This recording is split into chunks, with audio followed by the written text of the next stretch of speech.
hayoti to'g'ri chiziqdan iborat emas. Unda adashishlar, soniyalik g'ofillik yoki qonun chegarasini bilmay bosib o'tish xatolari uchrab turadi. Biroq jamiyatning, davlatning asl vazifasi adashgan insonni butunlay chetga surib qo'yish emas, balki uni qayta tarbiyalash, qalbiga yo'l topish va sog'lom muhitga qaytarishdir. Bugun O'zbekiston Respublikasi Ichki ishlar vazirligi huzuridagi jazoni ijro etish departamenti tizimida tub islohotlar davri kechmoqda. Bu islohotlarning bosh mezoni inson qadri va uning jamiyatdagi o'rnini tiklashga qaratilgan. 4-mintaqaviy hudud 10-sonli jazoni ijro etish koloniyasida xavfsiz va sog'lom yurt deb nomlangan keng qamrovli tezkor profilaktik tadbirlar o'tkazilmoqda. Bu shunchaki rejali tadbir yoki rasmiy hisobot emas. Bu panjara ortida jazo muddatini o'tayotgan har bir mahkumning ruhiyatini sog'lomlashtirish, ularning ongidagi salbiy qarashlarini ijobiy tomonga o'zgartirish va ertangi kunga bo'lgan ishonchini uyg'otishga qaratilgan tizimli harakatdir. Xo'sh, bu jarayon qanday kechmoqda? Mahkumlarning kundalik hayoti, ma'naviyati va mehnatga bo'lgan munosabatida qanday evrilishlar yuz beryapti? Dasturimiz davomida aynan shu savollarga tahliliy nazar tashlaymiz. Davlat ozodlikdan mahrum qilish jazosini tayinlar ekan, insonning fikrlash erkinligini zanjirlamaydi. Aksincha, tarbiyaning eng oliy nuqtasi ma'naviyatga, kitobga qaratiladi. Zero qalbida ziyo bo'lgan inson hech qachon jinoyat ko'chasiga qayta qadam bosmaydi. Koloniyada tashkil etilgan kitobxonlik kechasi ushbu fikrimizning yaqqol isboti bo'ldi.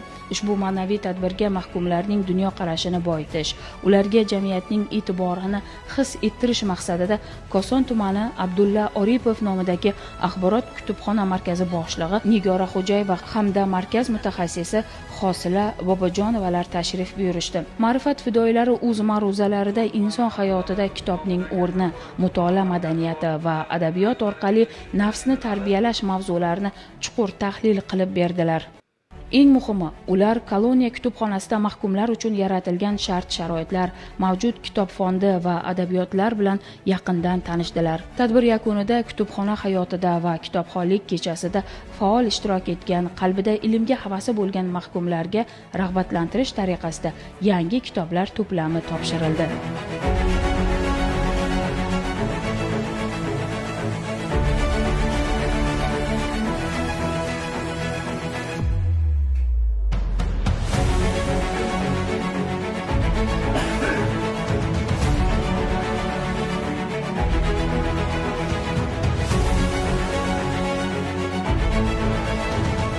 Bundan tashqari Respublika Ma'naviyat va ma'rifat markazi Koson tumani mutaxassislari ham tadbirda o'z ma'ruzalari bilan qatnashishdi. Ma'ruzada inson qadr-qimmati, vatan sog'inchi va jamiyatga foydali inson bo'lib qaytishning mas'uliyati haqida so'z bordi. Bu kabi uchrashuvlar mahkumlarga ularning unutilmaganini, tashqi dunyo hali ham ularni sog'lom inson sifatida kutayotganini anglatadi. Ma'naviyat bu sog'lom fikrlash muhitining eng birinchi kalitidir. Kutubxona turli xil adabiyotlar bilan boyitilgan. Bu inson o'zi uchun kerakli bo'lgan barcha ma'lumotni yo ezgulikni barchasini bu kitobdan topadi. Shuning uchun bejizga aytmaydi, kitob insonning eng yaqin do'sti deb. Shuning uchun mana shu muassasa jazo muddatini o'tash davomida mana shu yerga kelib 200 dan oshiq badiiy adabiyotlar, har xil turdagi kitoblarni o'qib chiqdim. O'zimda qilgan xato ishlarim, jinoyatlarimni mana shu kitob orqali tushunib yetdim. Albatta imkoniyatlar keng, o'zimizga kerakli bo'lgan ma'lumotlarni, mana masalan sudyalar, sudya yordamchilari, advokatlar, turli xil xizmat soha vakillari, xodimlari kelib bizga hozir jamiyatda bo'ladigan barcha o'zgarish va qo'shimchalarni, yangiliklarni yetkazadi. Muassasamizda har kuni hamkordoshlar tashrif buyurishi, o'zimizga kerak bo'lgan barcha ma'lumotlarga bugungi kunda ega bo'lyapmiz. Va demoqchimanki, avvalambor muhtaram prezidentimiz tomonidan kitob o'qish to'g'risida ko'rik tanlovlar e'lon qilindi. Mana shu muassasalararo shu kitobxonlik ko'rik tanlovida qatnashib, faxrli 2-o'rinni oldim. Xudo xolasa bu kitobxonlikni ozodlikka chiqqandan keyin ham tashlab qo'ymasdan o'zimga, yaqinlarimga, shu farzandlarimga shu bilim manbai bo'lgan kitobni ko'proq tavsiya qilaman. O'zim singari mahkumlarga ham shu kitoblarni tavsiya qilaman. Sizga to'g'ri yo'lni ko'rsatuvchi, qilmishlaringizdan to'g'ri xulosa chiqaradigan faqatgina kitob ekan. Mana shu kitob orqali bugun o'zimga kerakli bo'lgan xulosani komil inson bo'lib shakllandim desam bo'laqa. O'sha ikki eshik orasidagi kitobdan o'qib men o'zimga kerakli bo'lgan bir ma'naviy xulosani chiqara oldim. O'zimni o'shandan keyingina bir komil inson, shaxsiy fikriga ega inson deb his qila oldim. 10-sonli jazoni ijro etish koloniyasida ayni paytda jazo muddatimni o'tayapman. Bugungi kunda muhtaram prezidentimiz tomonidan yoshlarga, ayniqsa kitobxonlik borasida yaratilayotgan shart-sharoitlardan unumli foydalanib, bugungi kunda koloniya miqyosida o'tkazilayotgan kitobxonlik tadbirlarida faol ishtirok etib kelyapman. Oxirgi marta koloniya miqyosida o'tkazilgan kitobxonlik tanlovida faxrli birinchi o'rinda, mintaqa bosqichida o'tkazilgan kitobxonlik tanlovida faxrli birinchi o'rinni, departament bosqichida o'tkazilgan kitobxonlik tanlovida esa faxrli 3-o'rinni olib, rag'batlantiruvchi mukofotlar bilan taqdirlandik. Yana endilikda hamkor tashkilotlar bilan birgalikda kitob o'qishni mahkumlar orasida qilgan jinoyatini og'ir oqibatlarini anglab yetishligi uchun, ma'naviyatini boyitishligi uchun va inson ruhiyatini tarbiya qilib, komillik sari intilishligi uchun o'zaro hamkorlik yo'lga qo'yilgan va yaqinda o'tkaziladigan tanlovda ham ishtirok etib, faxrli o'rinlarni olishga harakat qilaman.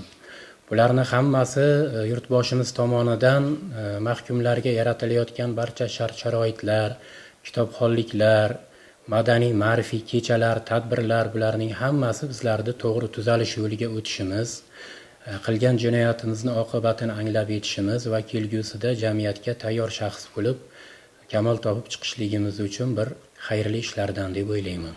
Bizning muassasamiz Madaniyat va san'at saroyi uyida kitobxonligiga bag'ishlangan zakovat o'yinlari hammasi chiroyli tarzda tashkil etildi. Shularga barcha tadbirlarga faol qatnashib kelyapman. Bundan tashqari bizga berilgan mana shunday kutubxonalarda kitoblardan foydalanishimizga katta e'tiborlar qaratilgan. Kitobxonlik kechalari, Boburxonlik kechalari bo'ldi mana yili boshida. Kitoblarga bag'ishlangan juda chiroyli tadbirlar tashkil etilyapti. Biz mamnunmiz bu narsalardan. Biz mahkumlar o'rtasida o'tkazilayotgan kitobxonlik kechalarida ham mana bizning koloniyamiz 3-faxrli 3-o'rinda oldi. Bundan juda ham xursandmiz. Yana shu kabi tadbirlarga faol ishtirok etishga va'da berib qolamiz. Xulosa o'rnida aytish mumkinki, Ichki ishlar vazirligi huzuridagi jazoni ijro etish departamenti 4-mintaqaviy hudud 10-sonli jazoni ijro etish koloniyasida o'tkazilgan xavfsiz va sog'lom yurt keng qamrovli tezkor profilaktik tadbiri o'zining yuksak samarasini ko'rsatdi. Kitobxonlik kechalaridan boshlangan ma'naviy uyg'onish oshxona va yashash sharoitlaridagi insoniylik mezonlari, ishlab chiqarish sexlaridagi qizg'in mehnat va qat'iy intizom, bularning barchasi yagona maqsadga xizmat qiladi. Ya'ni adashgan insonni qalban qutqarish va uni vatan uchun, oilasi uchun sog'lom fikrli shaxs sifatida qayta tarbiyalashdir. Jazo muddati ertami kechmi tugaydi, ammo bu yerda orttirilgan ma'naviyat, kasb-hunar va to'g'ri hayot xulosalari mahkumlar bilan bir umr qoladi. Zero davlatimizning oliy maqsadi ham aynan shu, hech bir fuqaro e'tibordan chetda qolmasin. Adashganlar esa to'g'ri yo'lni topsin.